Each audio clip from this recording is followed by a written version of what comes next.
अस्सलाम वालेकुम दोस्तों, मैं हूं आयशा और आप देख रहे हैं खबरी मीटर। तो दोस्तों, अब तक आपने हमारे देश की सबसे बड़ी न्यूज़ देख ली होगी और आप ये जान गए होंगे कि नीरज चोपड़ा ने सिल्वर मेडल जीत लिया है। आज मैं आपको ये नहीं बताऊंगी कि नीरज चोपड़ा ने ये सिल्वर मेडल कैसे जीता और वो गोल्ड जीतने से कैसे चूक गए। वो तो आप किसी स्पोर्ट्स चैनल पर देख सकते हैं, लेकिन हाँ, आज मैं आपको इतना ज़रूर बताऊंगी कि नीरज चोपड़ा ने सिल्वर मेडल जीतकर हमारे देश के उन लोगों को एक संदेश दिया है जिन्हें राहुल गांधी हिंसक हिंदू कहते हैं। और इसके अलावा आप ये भी जानेंगे कि आज क्यों बांग्लादेश के नए प्रधानमंत्री मोहम्मद यूसुफ की चर्चा हो रही है और लोग क्यों ये कह रहे हैं कि एक सच्चा मुसलमान जब हुक्मरान बनता है तो फिर इंसानियत की बात करता है और उसे ही दूसरों के हक का ख्याल भी आता है। लेकिन सबसे पहले आप ये जानिए कि कैसे नीरज चोपड़ा ने आज देश के लोगों को प्यार और मोहब्बत का एक संदेश दिया है। दरअसल कल देर रात खेले गए मुकाबले में सभी को उम्मीद थी कि नीरज चोपड़ा देश को गोल्ड मेडल जरूर दिलाएंगे, लेकिन वो ऐसा नहीं कर सके और जो भाला उन्होंने फेंका वो थोड़ा कम दूरी पर जा गिरा, जबकि पाकिस्तान के अरशद नदीम का भाला नीरज चोपड़ा से आगे गिरा। इसीलिए गोल्ड मेडल पाकिस्तान के हिस्से में चला गया। लेकिन जब ये बात नीरज चोपड़ा की मां को पता चली तो उन्होंने पाकिस्तान के अरशद नदीम को गालियां नहीं दी, उन्हें भला बुरा नहीं कहा, बल्कि मोहब्बत और इंसानियत की एक मिसाल पेश की और ये कहा कि जिसने गोल्ड जीता है वो भी उनके बेटे जैसा ही है। और दिल खोलकर नीरज चोपड़ा की मां ने अपने बेटे के साथ साथ पाकिस्तान के अरशद नदीम को भी बधाई दी। आज आपको नीरज चोपड़ा की मां को जरूर सुनना चाहिए ताकि आप ये समझ सके कि इंसानियत से बढ़कर कुछ चीज नहीं होती। नहीं जान तो बहुत खुश है। हमने तो सिल्वर भी गोल्ड करने लग रहा। गोल्ड उसका आ गया, वो भी मारे लड़का जो मेहनत करके सब जा रहे। थोड़ा दिन खराब था, थोड़ा बहुत ज्यादा फाउल हो गए। कोई बात नहीं जी, ये तो तीनों हुए हैं बच्चे के खिलाड़ी के। आप लोग खुश हो? कोई बात ना खुश है जमा, पूरे खुश है। पिछली बार आया था तो उनका फेवरेट खाना बनाया था। हाँ जी, फेवरेट खाना जरूर बनाएंगे। आओगा जी तो फेवरेट जरूर बनाएंगे। सोचिए आज हमारे देश में क्या माहौल है। अगर हमारे देश में किसी की जुबान से पाकिस्तान शब्द भी निकल जाए तो उसे देशद्रोही बता दिया जाता है। लेकिन नीरज चोपड़ा की मां आज पाकिस्तान के अरशद नदीम को अपने बेटे जैसा बता रही है और उस पर भी इतना ही फख्र कर रही है जितना उन्हें अपने बेटे पर है। और शायद इसी को सच्ची स्पोर्ट्समैनशिप कहा जाता है। लेकिन हमारे देश में नीरज चोपड़ा और उनकी मां जैसे लोग बहुत कम हैं, या यूं कहें ना के बराबर हैं। वरना हमारे देश में तो आजकल मारने काटने की बात हो रही है। अब आप इन जनाब को ही ले लीजिए।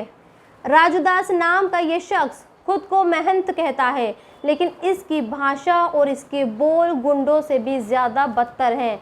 ये खुलेआम देश में दंगे कराने की बात कर रहा है और मीडिया को ये बता रहा है कि अगर हिंदुस्तान से बांग्लादेश के घुसपैठिए मुसलमानों को नहीं भगाया गया तो फिर ये आदमी अपने लोगों के साथ बल्लम और त्रिशूल लेकर निकलेगा और इसे जहां भी बांग्लादेशी मुसलमान दिखाई देंगे उन्हें काट देगा। अगर हिंदुस्तान से 5 करोड़ बांग्लादेशी घुसपैठी और 3 करोड़ रोहिंग्या मुसलमान तत्काल नहीं निकाले जाएंगे तो हम लोग त्रिशूल बल्लम फरसा लेकर निकलेंगे और बांग्लादेशी घुसपैठियों को मारेंगे और काटेंगे, भगाएंगे।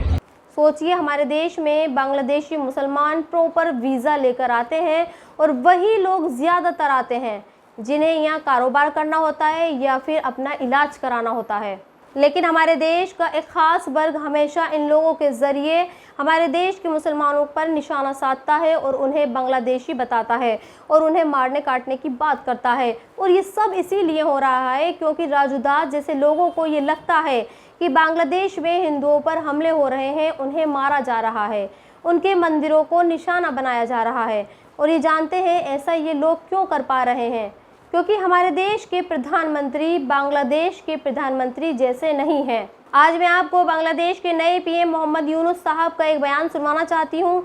आपको हैरानी होगी कि कल ही मोहम्मद यूनुस ने बांग्लादेश के एक नए प्रधानमंत्री के तौर पर शपथ ली और उन्होंने सबसे पहले वहाँ रहने वाले हिंदुओं के बारे में बयान दिया और अपने देश से मुखातिब होते हुए ये कहा कि अगर बांग्लादेश के लोग उन पर यकीन करते हैं और उन्हें ये भरोसा है कि मैं देश के लिए अच्छा करूंगा तो फिर बांग्लादेश के लोगों को हिंसा या दंगे बंद करने होंगे। ख़ासतौर पर बांग्लादेश में रहने वाले हिंदुओं पर किसी भी सूरत में हमला नहीं करना है। सोचिए ये कितनी बड़ी बात है। अगर बांग्लादेश का ये प्रधानमंत्री चाहता तो ये भी कह सकता था कि बांग्लादेश में हिंदुओं पर हमले नहीं हो रहे हैं और जो भी खबरें आ रही हैं वो फेक हैं, प्रोपेगेंडे के तहत चलाई जा रही हैं। लेकिन उन्होंने ऐसा नहीं किया, बल्कि एक सच्चे मुसलमान की तरह सच को स्वीकार किया और अपने देश का सच दुनिया को भी बताया। और शायद इसीलिए आज लोग ये कह रहे हैं कि काश हमारे देश के प्रधानमंत्री भी कभी खुले मंच से दुनिया के सामने इस बात का इकरार करें कि हमारे देश के हिंदुओं से ये अपील करें कि वो मुसलमानों पर हमले करना बंद करें, वो अपने धार्मिक त्योहारों पर मुसलमानों के मोहल्ले से धार्मिक जुलूस निकालना बंद करें। लेकिन हमारे देश में कभी ऐसा नहीं हुआ, बल्कि हमारे देश के प्रधानमंत्री तो इलेक्शन के दौरान ये कहते हैं कि विरोधी पार्टियां अगर सत्ता में आ गई तो वो हिंदुओं की औरतों के मंगलसूत्र छीनकर मुसलमानों को दे देंगे, हिंदुओं के घरों में पलने वाली 2 भैंसों में से 1 भैंस मुसलमान को दे देंगे। एक डेटा ये बताता है कि इस साल 4 जून के रिजल्ट आने के बाद हमारे देश में 6 मुसलमानों की लिंचिंग हुई है और अलग अलग राज्यों में दर्जनों मुसलमानों के घरों पर बुलडोजर चला है। लेकिन कभी हमारे देश के प्रधानमंत्री ने माइनॉरिटी को लेकर कोई बयान नहीं दिया। हाँ, वो विदेशों में जाकर ये ज़रूर कहते हैं कि मुसलमान जितना सुरक्षित हिंदुस्तान में है उतना सुरक्षित दुनिया में कहीं भी नहीं है। जबकि हम आए दिन ये खबरें देखते हैं कि मुसलमानों के उनके मज़हब के आधार पर उन्हें टारगेट किया जाता है, उनका इकोनॉमिकली बॉयकॉट किया जाता है। और इसका सबसे ताज़ा एग्जाम्पल वक्फ बोर्ड है, जिसमें हमारे देश की सरकार अमेंडमेंट यानी बदलाव करना चाहती है। उसे ये बर्दाश्त नहीं हो रहा है कि मुसलमानों के बनाए गए वक्फ बोर्ड के पास इतनी ज़मीन कैसे है, इसलिए वो वक्फ बोर्ड में हिंदुओं को भी शामिल करना चाहती है। वो ये चाहती है कि वक्फ बोर्ड का फैसला सिर्फ उनके लोग ना लें, बल्कि अदालतें और जिला प्रशासन करे। मुस्लिम के साथ में यह अन्याय क्यों है? और सुन लीजिए सर मैं आपकी तवज्जो की चाहता हूं, दुनिया का सबसे पहला वक्फ खाने काबा मक्के में है। क्या हम उसके ऊपर भी सवाल उठाएंगे कि वहां पर भी हमारा कोई हिंदू भाई हो? हम अपने वकार को, अपनी इज्जत को, अपने मुल्क की, अपने शान को, अपने संविधान को खुद अपने पैरों तले रौंद रहे हैं। और वक़्फ़ एक मुसलमानों का मजहबी अमल है, एक मजहबी फरीजा है। इससे उनको महरूम कॉन्स्टिट्यूशन के जरिए से भी कोई ताकत नहीं कर सकती। सर, ये हम बहुत बड़ी गलती करने जा रहे हैं, जिसका खुमियाजा हमें अभी नहीं सदियों तक हम भुगतते रहेंगे, क्योंकि हम खुद अपने कॉन्स्टिट्यूशन को, संविधान को, उसकी पामाली कर रहे हैं। अगर हमें इस सिलसिले में मैंने सर पूरा मैंने उसको मध्यम से पढ़ा है और मैंने पूरी 40 तरामीम जो उसमें गलत है उसको लिखकर जो है वो मैं लेकर आया हूँ। सर, इसके जरिए से सरकारी अमले को बाज़ाब्ता तौर पर यह हक आखिर तो कलेक्टर को दिया जा रहा है, सर्वे कमिश्नर के इख्तियारात खत्म किए जा रहे हैं। आखिर सर्वे कमिश्नर भी तो गवर्नमेंट ऑफ इंडिया का होता है। सर, ऐसे कैसे कर सकते हैं हम? और फिर सर उसमें मेरे मजहब के मुतालिक चीजें हैं तो वो कैसे कोई दूसरा तय करेगा? क्या कुरान में क्या लिखा है, फिक़ा में क्या लिखा है, इस्लाम में क्या लिखा है, ये आप तय करेंगे या मैं तय करूंगा? सर, इससे हम मजहब में दखल अंदाजी कर रहे हैं, इंटरफेरेंस ऑफ द रिलीजन कर रहे हैं। सर इस तरह के कवानीन से मुल्क की शाख को नुकसान पहुंचेगा।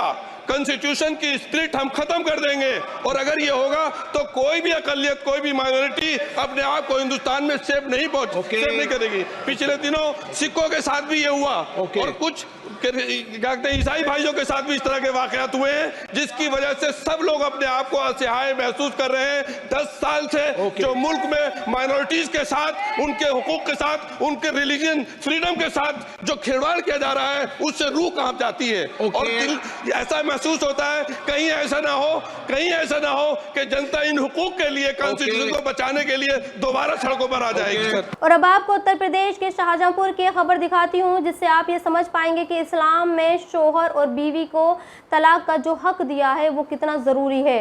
ये वीडियो मुझे आपको ब्लर करके दिखाना पड़ रहा है, लेकिन यकीन मानिए कि अगर आज तलाक पर कोई पाबंदी नहीं होती तो फिर एक पत्नी को अपनी पति का सिर यूं कुचलना नहीं पड़ता। दरअसल कल शाहजहांपुर में एक दिल दहलाने वाली वारदात हुई। गायत्री देवी नाम की एक पत्नी ने सत्यपाल नाम के अपने पति का ईंटों से सिर कुचल दिया और जब वो मर गया तो उसकी छाती पर बैठकर उसे सिर से गोश्त के लोथड़े निकालने लगी और ये सब पुलिस की मौजूदगी में हुआ। बताया जा रहा है कि किसी बात को लेकर दोनों मियाँ बीवी में झगड़ा हो गया था और इसी झगड़े के चलते गायत्री देवी ने अपने पति को मार डाला। यकीनन मियाँ बीवी के बीच ये झगड़ा ना तो मामूली होगा और ना ही एक रोज़ का होगा, वरना सोचिए कोई बीवी जिसके 2 बच्चे हों वो अपने पति को इतनी बेरहमी से कैसे मार सकती है। यकीनन नहीं, लेकिन गायत्री देवी ने ऐसा किया। मैं यह नहीं जानती कि गायत्री ने ऐसा क्यों किया होगा, लेकिन हाँ इतना ज़रूर जानती हूँ कि अगर पत्नी और पति के बीच आपसी सहमति ना बनने पर अलग होने का आसान तरीका हो तो फिर ये नौबत नहीं आ सकती। तो दोस्तों इस वीडियो में इतना ही। आप भी अपनी राय कमेंट्स बॉक्स में लिखकर मुझे ज़रूर बताएं और अब तक आपने मेरे चैनल को सब्सक्राइब नहीं किया है तो प्लीज़ सब्सक्राइब ज़रूर कर दें। शुक्रिया।